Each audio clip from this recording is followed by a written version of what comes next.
Now, this next person I want to discuss is someone who was actually at Meghan Markle's wedding. Not someone I think she was ever close to, but if you remember, Meghan Markle used her wedding as an opportunity to invite all of these celebrities who never would have hung out with her before. She's like, I'm inviting Oprah, the Beckhams, I'm inviting Serena Williams, I'm inviting George Clooney and them all. So George Clooney, he's gone viral the last few days because he's complaining about the United States. He's saying that he's chosen to base himself in France to give his children a better start in life if they had remained in the United States. This is what he said to US Esquire magazine. He says, "We live on a farm in France. I was worried about raising our kids in Los Angeles and the culture of Hollywood, and I felt they were never going to get a fair shake at life.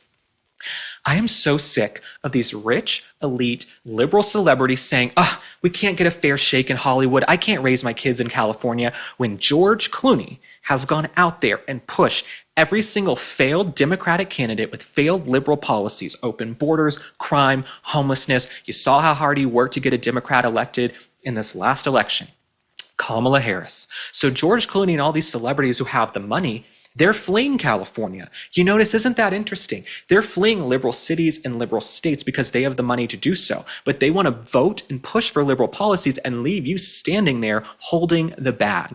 Okay, so the people of California, there's a reason I think California is the #1 state people are moving from. I think there are more U-Hauls rented in California leaving the state than anywhere else. And my message is this. If you're going to leave California and move to Texas, Florida, Arizona, you name it, Alabama, Kentucky, don't bring your failed liberal policies that you hated over there to these states and then start voting that way and turning them purple and shifting them blue. Okay, if you voted for liberal policies and it made you hate where you lived, Gavin Newsom's California, where they build bridges to nowhere, they're running a deficit of tens of billions of dollars, he only cleans up the state for foreign dictators. If you hate California, don't move and bring your liberal policies with you. But George Clooney, there's so many rich liberal celebrities now saying, we're moving out of California. We can't stay and raise our kids in California.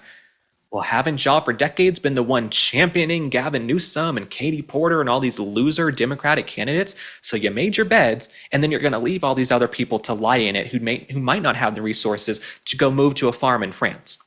And George Clooney wants you to think he's just on this farm in France, tilling to the land and planting flowers. I'm telling you, when he says farm, it's probably a massive, fancy villa with a chef and security. So I don't take George Clooney all that seriously. Well, y'all know I'm back to tell you about Vandy Crisp. These are the only chips I eat. I don't do Lay's. I don't do other potato chips. And let me tell you why I love Vandy Crisps. If this is your first time tuning in to Spot On, Vandy Crisp has just 3 ingredients: heirloom potatoes, sea salt, and 100% grass-fed beef tallow, no seed oils. That tallow's loaded with nutrients for your skin, brain, and hormones, and it makes these chips taste unreal. The tallow means you're satisfied without overeating, which makes it the perfect snack. You need to give Vandy a try, so go to vandycrisps.com/link and use code LINK for 25% off. That's vandycrisp.com/link, code LINK for 25% off your first order.